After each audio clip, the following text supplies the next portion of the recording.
First, confirm what's not working.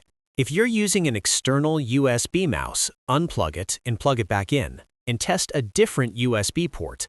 Also, try the mouse on another computer if possible to confirm the mouse isn't damaged.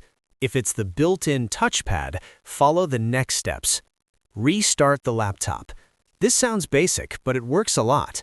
Restart your laptop once and check again. Enable the touchpad from the keyboard.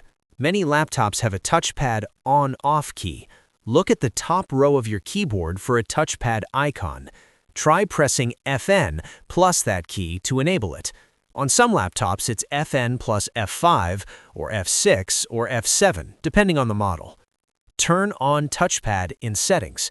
Now go to Settings, click Personalization, then click Taskbar, and from the options, set as Show Touchpad Always. Make sure the touchpad toggle is on. Check mouse settings. Still not working? Go back and open Settings, then Bluetooth and Devices, then Mouse. Scroll down and click Additional Mouse Settings. In the mouse window, open the Device Settings or Touchpad tab if you see it, and make sure it's enabled. Now right-click the Start button and open Device Manager. Expand Mice and Other Pointing Devices. Right-click your touchpad or mouse device and click Update Driver.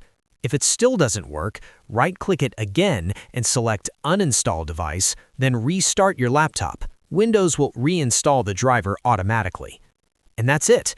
These steps fix the mouse or touchpad issue on most laptops. If this helped, like the video, subscribe, and press the bell icon for more quick tech tutorials. Thanks for watching.